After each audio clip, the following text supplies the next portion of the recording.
Okay. My name's Tom Hyde. I'm with the Northwest Oklahoma Woodturners Association.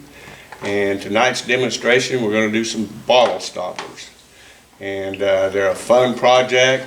It's a good way to use up scrap wood. And they make really nice gifts. People really appreciate it. So the first thing we want to talk about is safety. And eye protection is a must.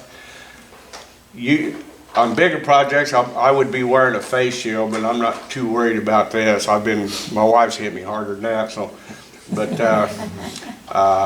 and breathing protection when you can.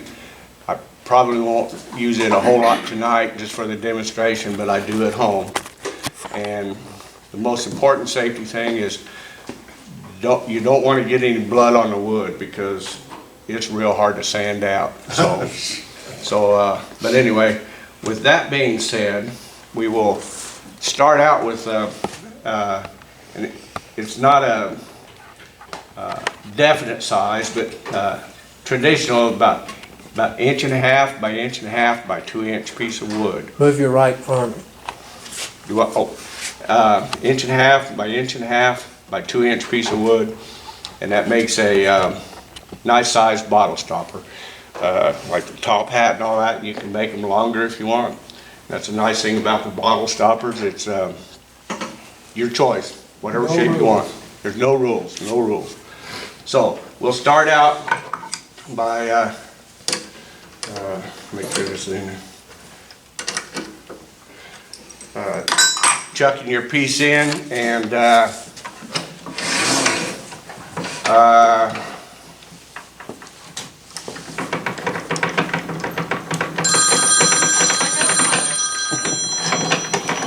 You want me to take that off? no. Okay. I need it for drilling.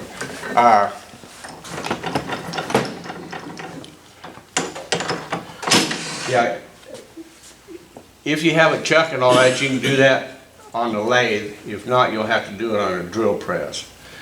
But what I do is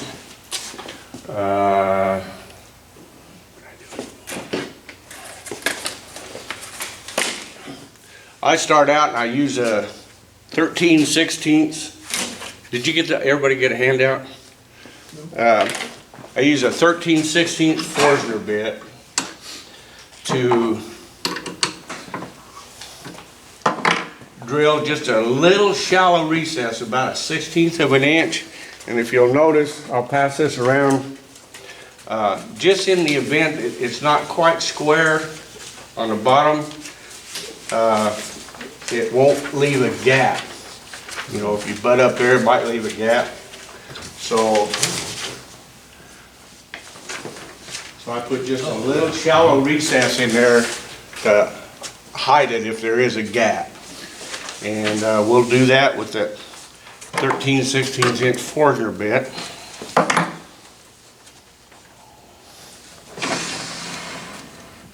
Make sure I'm centered up there.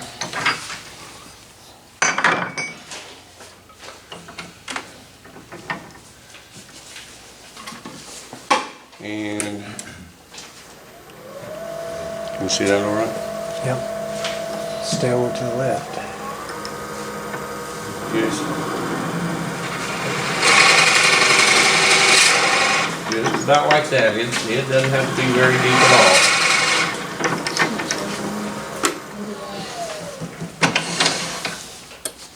So I'm done with the Forstner bit.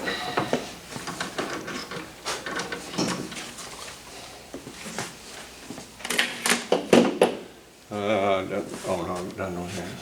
So now is a good time to sand and finish this bottom, because once we get it turned around we won't see it again. And the way I make mine, there's a little bit hanging off, and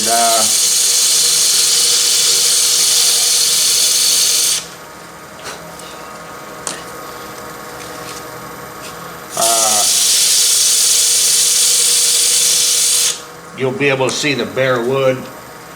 Usually I blow that off with with my air gun.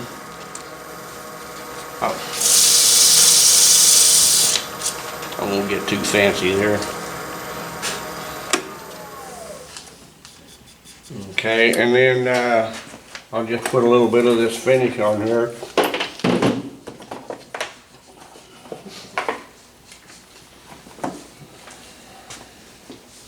This is called Triple E.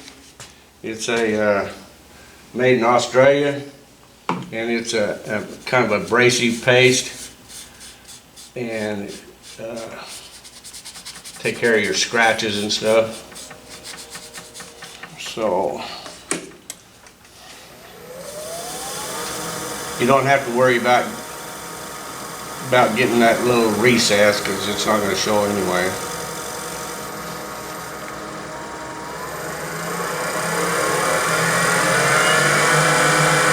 And you never want to use a cloth, or you never want to wrap it around your finger. That's a good way for a bad accident. Yeah, but I'm not going to worry about getting real fancy tonight, so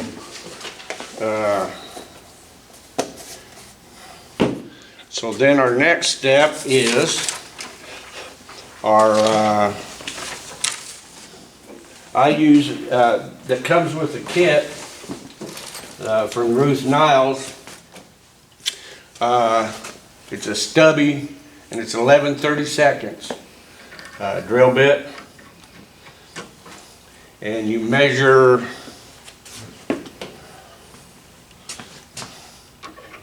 how deep that is, and you want to add about 1/8 of an inch or so that when you screw it on, you won't have that. You got the air expansion room in there, so it doesn't.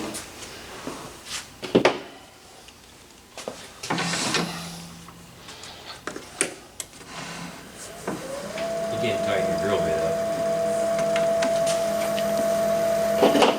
You got the talk. Okay. Glad somebody's paying attention. Thank you. Yes. Everybody pay attention, not to me. Yeah. Okay.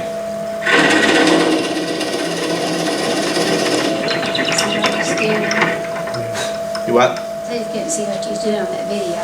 Yeah, Oh, I'm standing in my. there you go, there you go. I'm sorry. Okay,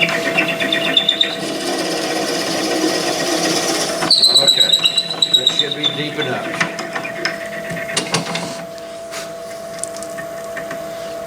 And this is pecan wood I'm using here, and it's pretty nice. So I'm done with this now.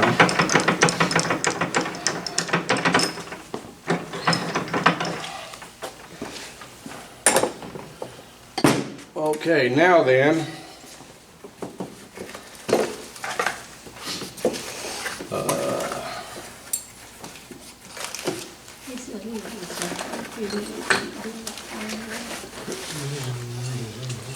now I bought this kit from Ruth Niles, and this is what you turn your stopper with.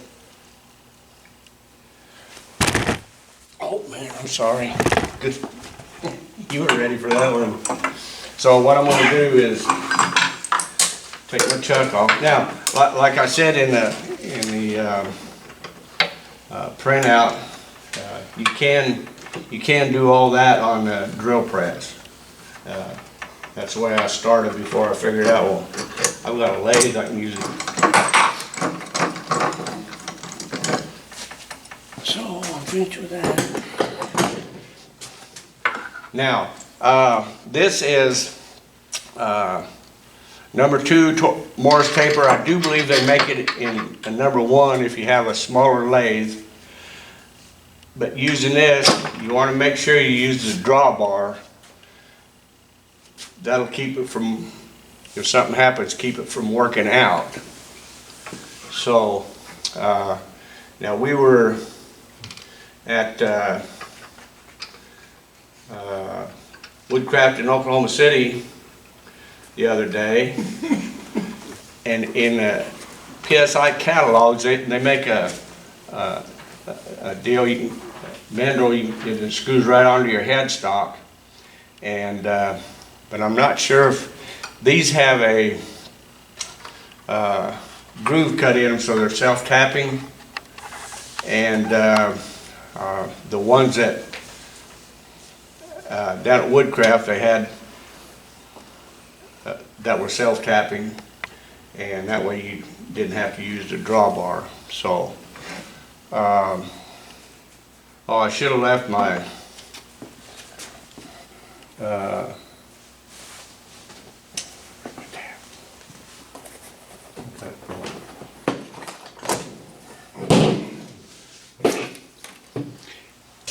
if you don't have this and you need to tap, you can use a 3/8, it's 16 National Course thread. And I have that on there. And you can use a T-handle like this, which this is too small to fit this, but they make T-handles. And that comes with that kit with PSI, that you can cut your threads like that. But I always have a hard time of keeping them straight, you know, starting them straight. But you can, if that's in your chuck, if you buy one that has a little dimple in it and you're a 60-degree center, then you can just turn this and move it in and just keep it, you know, as you're turning it, kind of pushing it in. But with this, you don't need to tap because it's self-tapping. That make any sense? So, what we want to do here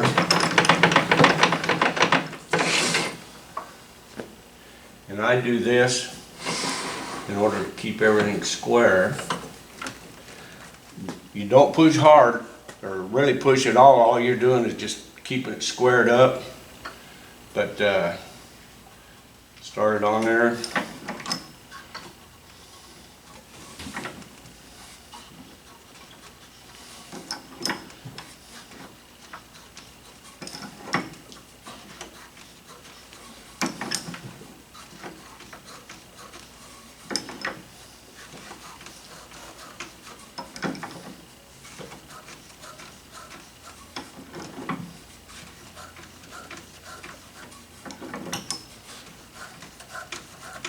You did lock your lathe head, didn't you?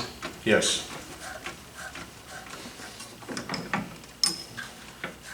Yeah, well, you'll realize you need to do that after a bit. And so, you want to go ahead and thread it on, and then go ahead and take it back off.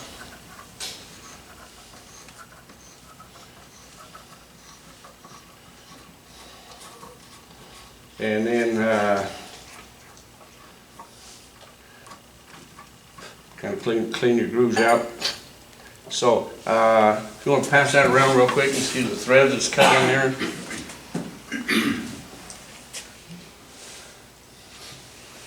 Now, if you're using wood, when I get that back, when you're using wood, you want to use. I put a little CA glue in there, a thin CA. And that soaks into the thread and into the wood, and it toughens the threads up so they're least likely to strip out. Now you don't have to do that if you're using acrylic or something. So, but You put that in there when you put the stopper in it? no. No, I'm now? gonna put it in right now, yeah. And it won't stick to your mandrel. Well, it says in there to be sure, watch I'm gonna do this over. Well, this is off camera, but it doesn't take a whole lot.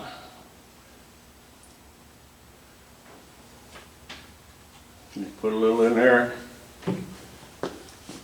Thank you, Richard. Kind of roll it around. And let it set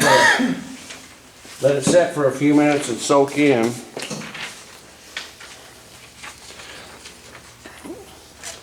Let it set for a few minutes so it'll soak in, and then I'm going to spray it with accelerator and set it hard so it won't stick to that. So Hopefully. Like I said, that last one I made, I don't know if it was a CA or because I reefed it down so tight that I had to use a channel loss to get it off. It was tight. It was on there harder than Chinese algebra. And I'm gonna take a little accelerator here. And I'm gonna take this out. Now this is the first time I've ever tried this. I've got a little fiber washer here that I'm gonna put on here, and hopefully that'll help it from getting up there so tight. And it just needs to be snug, because when you're turning it, in fact what I'm gonna do, I think I'm gonna bring it up and do it one more time.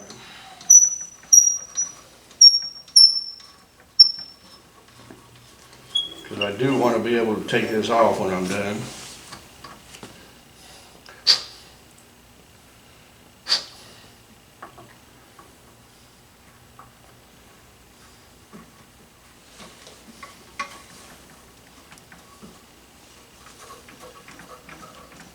Try to line that washer up with the recess. You were just a little bit bigger. Yours was just a little bigger than that one, the wider. Okay. Now I just have it snugged up. I'm not gonna. Do you all know what reefing means when you reef something down tight? It comes from the oil field days. Like if you want to tighten bolts on the wellhead or something, they tell you to reef it down. You get about a 4 foot, get about a 4 foot pipe wrench with a 10-inch cheater, and you go reef. That's reefing something down. You want this? Oh yeah. Okay, now we'll get to turning. Get to the fun part. Unlock it. You looked at me 'cause you knew. I knew you were watching. Okay. Basically, we'll just rough her down with the, and it's not sticking out so far, you don't really have to worry about it flopping around, so I'm not going to worry about.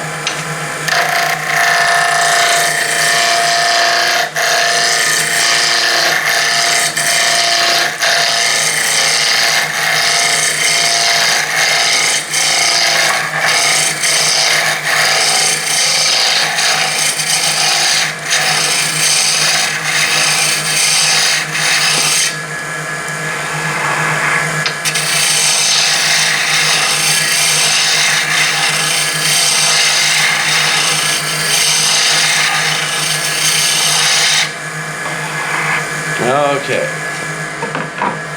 Now I like to make kind of a mushroom shape, and so I'm going to lay out a.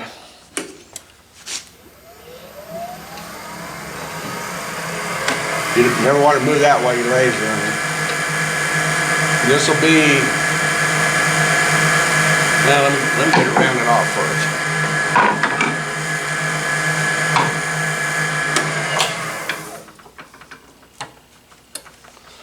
Oh yeah, and your lock back here, you want to watch it when you Slapped it.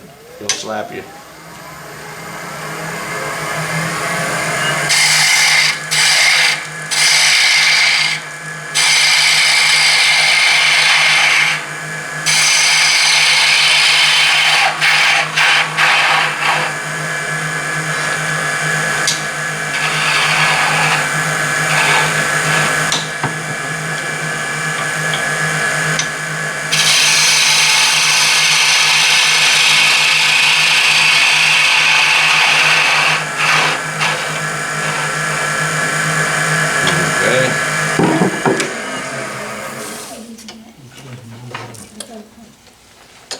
Now then, I'm gonna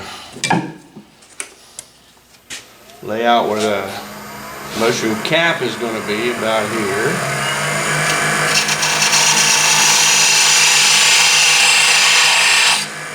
base of the mushroom about here.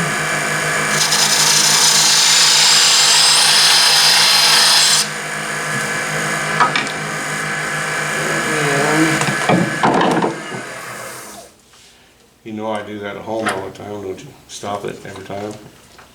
Yes, yeah. Okay. Just like the rest of us. Yeah. You see that all right?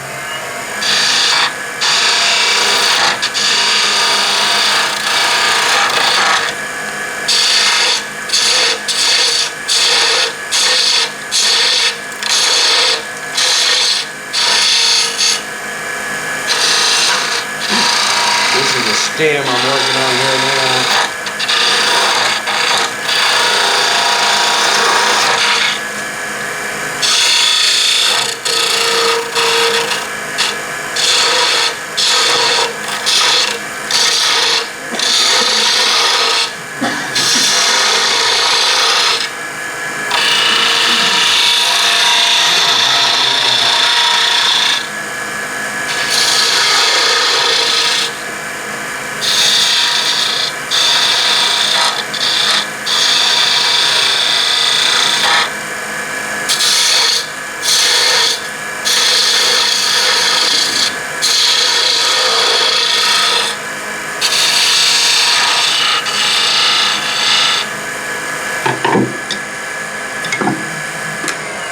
Now to get the underside of the cap, I use my parting tool and kind of come in at an angle.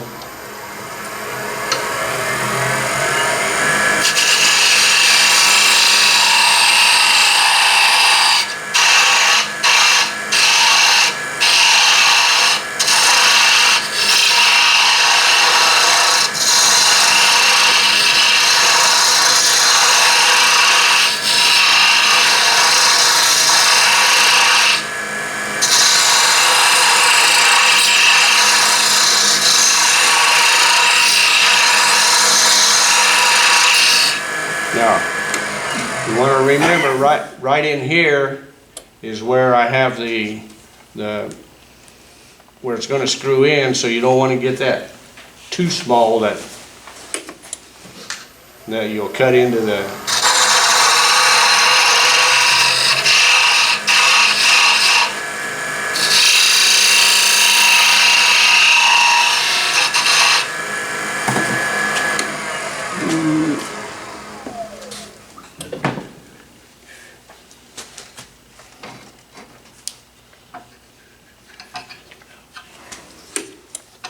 just kind of clean that up a little bit.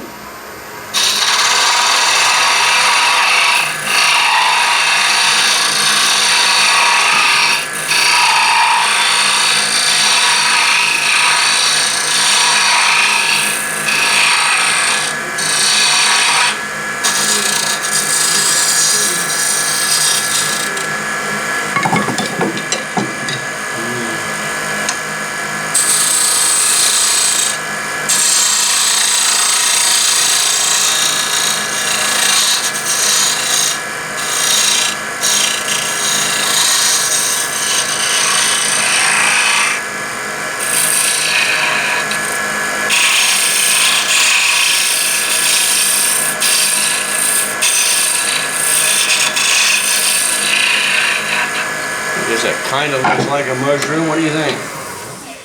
It kind of looks like a mushroom. Okay, so now let me pause it. Okay, I'm going to start standing at about 120, and tonight I think I'll probably go up to about 400, and then I'll put a finish on. We're going to have the vacuum running, so I won't be talking while all this is going on, but I'm just going to go from 120 to about 400. So, okay, here we go.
I've got it sanded to about 400, and it came out pretty smooth.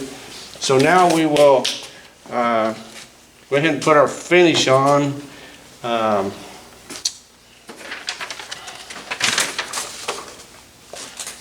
to protect the ways. So I use this for a close grain. For a close grain wood, I like using this Triple E. They advertise it that in the instructions it says do not put it over, or they want you to put it to the bare wood. They don't want to have a lacquer finish or anything on it, but because it adheres to the wood better. But it just takes a little bit, and you brush it in with, I use a paper towel. I never use well, except when I'm putting my carnauba wax on, I don't use a cloth. I don't want to take a chance of getting caught in the chuck or something and wrap it around my finger, so.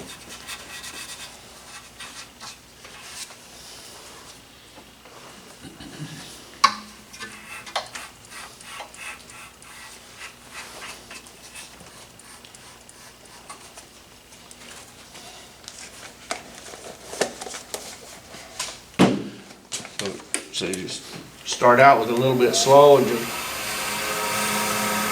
work it in.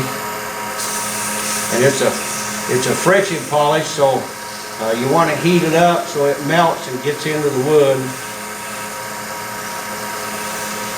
And get it on there and then speed it up a little bit.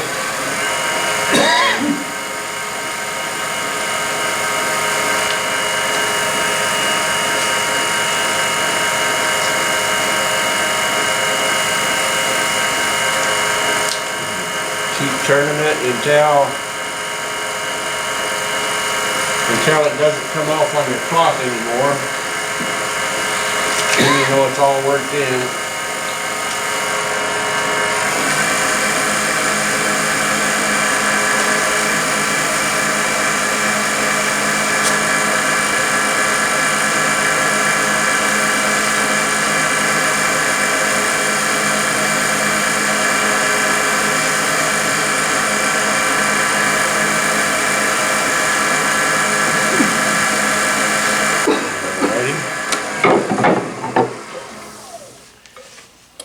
Now then, for a final finish, I like to use this Yorkshire grit.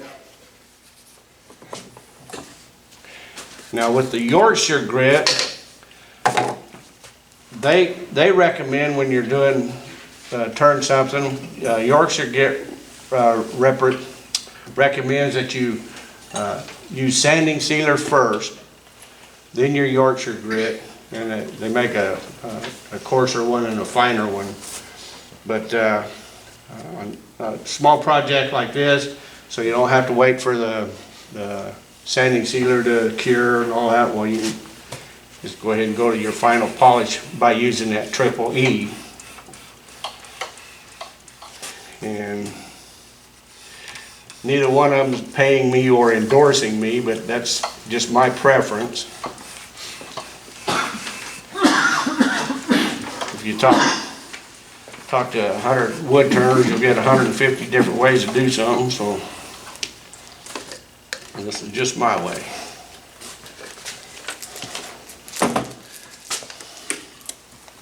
And same thing, just keep working it in, turning your cloth until you've got all the residual off. It's not coming off on the cloth anymore.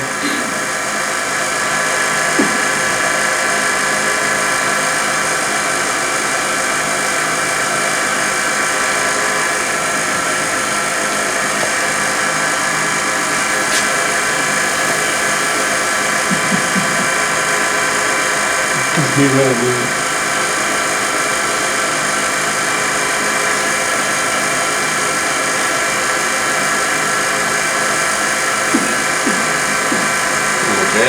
Good. Now then, I will use, some,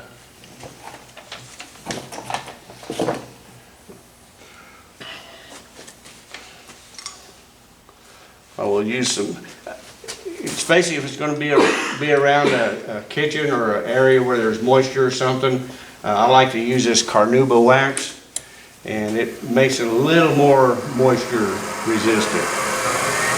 Nothing will ever be waterproof, but it's moisture resistant.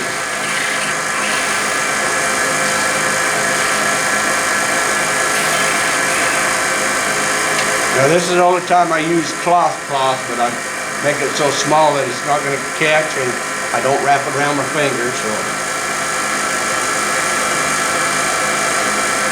When I say finger, sound like an OG, don't it?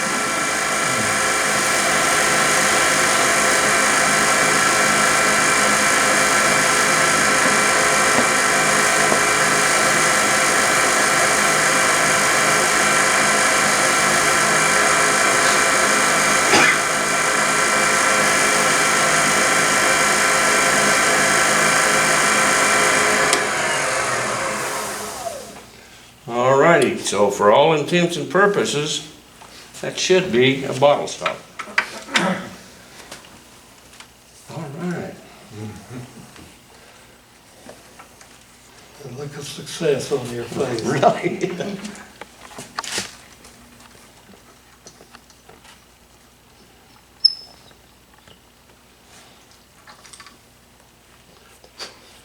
So then you just get your, when I do that.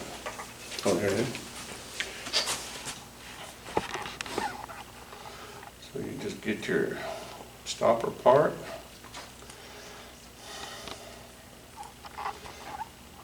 And there you are.